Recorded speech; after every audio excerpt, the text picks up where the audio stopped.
Welcome back to another edition of Track Walk in MX Simulator. Today on Start Your Systems, we're going to look at the Defy Designs 2024 off-season test tracks. It's actually on the forums as 2024 Defy Design off-season facility by TrevDog 197. Couple of tracks on this compound and even a night track as well. We'll get to that in a minute. But you're taking a look at what they call the lower SX track. There's also an upper SX track, and there's kind of just like some roads and buildings in between. So I only actually am going to show off the actual tracks today. But this is the first one, like I said, lower SX. It is a football stadium style track. He also has a baseball stadium style track for the other one. This one is a replica, sort of 2010 St. Louis. I remember 2010 St. Louis pretty well. This is the race where famously Ryan Villapoto went over the bars and fractured his femur and ended his 2010 season. Ryan Dungey was the points leader, I think, at the time, but Villapoto was catching him, and it was going to be a good title fight, but it was pretty much over. Of course, after that, Dungey went on to win outdoors as a rookie as well. And it pretty much all stemmed from this race. It happened in this section. Inside, they would go over, then they would go 2, and then 3 into that corner right there. That jump that I'm landing off of was much taller. And Chad Reed, even early in the day, complained about that jump being taller, the last jump in the section. And Villapoto absolutely died on that jump, went over the bars super hard, and that was the end of his season, like I said. So this version, like I said, is close, but I would not say it's 100% accurate to 2010 St. Louis, but it's still a very good rendition and very flowy. Got a lot of really interesting kind of timing aspects through the rhythm sections where you could have gone 4-4-4 through there, for example. First rhythm lane, I feel like there's even the option to go 3-3 or 4-4, I should say. And I tried a couple times in this clip, but don't quite get it. And the rest of the track just kind of connects well together. Now, I don't really love this design in terms of like test track aspect because I never once really thought that this track actually had that good a flow from watching it, when it was raced back then. I think that, this section through the whoops, this was like the whoops were the tiniest thing ever. I remember that year as well. And then I don't like this at all.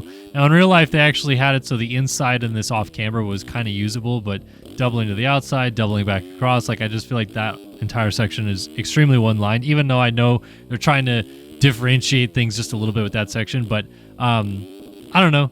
I didn't love this design, so I don't necessarily love it playing it again in Sim, but I do think that for the ability of making it a replica that actually kind of plays pretty well in Sim, I think TrevDog did a really good job with building this track, and I think it flows well. I think it plays well. There's a lot of positive aspects to it, so definitely a good track, but just layout-wise, I think that's where it lacks for me, so I can't give it a 10 out of 10 and say it's the best track ever. So here I tripled in, and I'm like, oh, you know what? Maybe next time by I could quad. And then I absolutely died trying it, so I don't even think I included it in the video. But the whoops are really burly that TrevDog built on this track and the other track. So you'll see I started jumping through the whoops on the other track because I simply could not handle it anymore. But kind of cool that he made this little split option with the sand here. I think you could maybe still triple from that inside, but, go over, step on, off, and then maybe quad, maybe triple. You can see the option I did right there, which was 2-2-4-3, I guess. A couple different options, like I said, through that line. And then right here, trying to finish my lap. Just a slight little tip over right there, but still a pretty good track. A lot of fun to be had and a good testing facility. Here is the lower SX track. No, sorry, this is the upper test track. I was just doing the lower. You can see the lower down there on the left. Duh, it's raised. Okay, so this is the upper SX test track, or the top track as he calls it. It's a baseball stadium style track. And it's actually Anaheim 2 from 2024, 2024, I believe, reversed. Yes, 2024 reversed. He has it down as 2023 A2 reversed, but I believe this is 2024 reversed. I don't know why my brain's not remembering 2024 at this point, but he changed some things around, made the sections a little bit different. You'll see that the finish line jump, instead of being where the Supercross triple was about 3 corners ago, is actually this double right here. So it kind of starts off your lap, and then you go into these burly whoops. I mean, they're big, and the second set coming through the next section is also big. Really fun option right here, going 3-5-4. At least I call it 5-4 because I consider the tables as 2 different landing options that you can have. And then these whoops just absolutely murdered me. So I'm going to just go ahead and go to jumping the whoops. I am Kellen, and I have a jumping the whoops problem. Sue me. So anyway, like I said, backwards version of A2 from this year, little 2-2-3 right there. You can go 2-3-2, and then the optimal line right here is to triple out of that corner and then triple into this berm right here. But it took me a couple laps to kind of get it dialed, so you're just seeing like my initial first playthroughs. Little triple, supercross triple right there, and then this rhythm section, really fun to go 3 in, 3 again, and then sack up, and I would call that a 5. Some people call it a quad single. I really want to try to go 3-4 onto the table off 3 through that rhythm section, but I'm going to have to take some time to sit down and actually try to do it because it's a massive line. Needs a seat bounce of a Hail Mary for sure.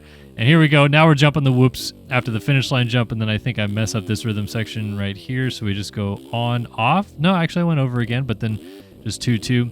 And then this set of whoops, again, just was killing me, so I go to jumping them because it is the easier option to go 3-3-3 through them. And I will take that every single day of the week and twice on Sunday. Little supercross triple right here, and then like I said, you go 2 in. I think I 3 right here. Yep, 3 over this guy, and then double into this corner, and then do I 3 this right here? I try. Yep, nail it, and then 3 into this corner as well. So that's the preferred set of options right there. I feel like you could maybe even go outside after the supercross triple coming back through the turn 1 complex, go outside and go 3-3-1, I guess, or maybe even jump through the inside of the corner.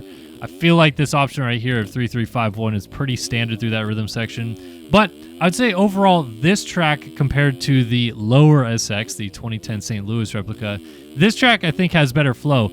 And honestly, I think that if I'm Feld, I would actually seriously look at running this as a potential option. I know they ran this exact design backwards this year, but take this design, use it again, because I think it actually kind of worked pretty well for the Triple Crown format that they had in 2024. Now I'm remembering this track from 2024. This is where Jet crashed in the whoops going for the win on the last lap in race 3, I think it was, and yeah, lots of chaos. Anyway, I think that this kind of design still actually works if you run it backwards and you have that first turn kind of come in and then you turn into that rhythm section like I just said right there. Try to do little tire taps right here, and then bam, we go to the night. So that is where the first corner comes in. I don't know. I think it could work. It'd be kind of an interesting start, at least to see how those guys handle it. But anyway, like I said, I like the flow of this track better, personally speaking. I think that it kind of works better as a test track as well, because not only the whoops being gnarly kind of tests you to get a little bit better at that, but the rest of the rhythm sections kind of tie together, I think, a little bit better as well. It's not as, I don't know, random would be the right word, I feel like, is the bottom track. That's the lower supercross track on this one. So I think this one works better. It, in my opinion, was maybe built a little bit better as well by Trev Dog, and honestly, I just found myself kind of just grinding out some laps on this one a little bit earlier as well, and figured it'd be a fun little one to do for track walk. So I prefer this one, and I prefer the night version of it as well. I just think it is aesthetically looks very pleasing to do this at night. And here we are, my problem of jumping through the whoops. We're back at it again. Just struggle busting. Honestly, I feel like my skill set in sim is coming back around, and I'm getting better again. But the whoops are now my kryptonite, which honestly, when I race competitively in the game, I used to just first gear and no problem through the whoops. I was slow compared to other guys. Like Leclerc was the first guy to really fifth gear tap the whoops and kind of kill us all in like 2014. But I felt like I didn't struggle near as bad through the whoops as I do now. And I don't know what that was or what it is. Maybe it's a suspension thing. I got to go through and redial my suspension settings, I guess. But can't get through them anymore, so I just jump through them, which is fine. I don't mind jumping because it's safer, and I don't crash every single lap trying to think about it. I think even right here, I'm like, yeah, just barely. And there's only 5 whoops right there. Like, I don't know why I don't just send it in. As Big James once said, once you in him, you out him. That's how fast James Stewart would hit the whoops, because his dad would just tell him, go as fast as you possibly can into them, because by the time you're starting to crash, you're already through the whoops. Anyway, yeah, jump through the whoops there, supercross triple here. The rhythm sections kind of explain themselves, so the night version is really just a different aesthetic, which kind of cool how people build night tracks in this game, because there is no such thing as day and night. There is still one singular lighting source in mxsim that this feeds off of.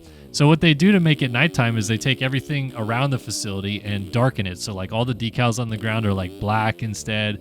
And then he puts these lights on the side of the track to like mimic as if he's like lighting up certain areas of the track a little bit better. You can see that the trees everywhere are still the exact same color as they would be in the daylight, but it's just Now there's a night sky and dark ground next to the track, but trees are still just as bright as they were before. Either way, very, very nicely done on this track by Trev Dog. Big shout out to him for putting together a couple fun tracks for us to ride. Sim tracks, not many that come out these days anymore, but when a quality one like this one does come out, I want to give it a little bit of love and respect and feature it for our track walk series. So hopefully you guys enjoyed this one. Thanks for stopping by. Link for this will be in the description below, and we'll catch you guys in the next one. So long for now.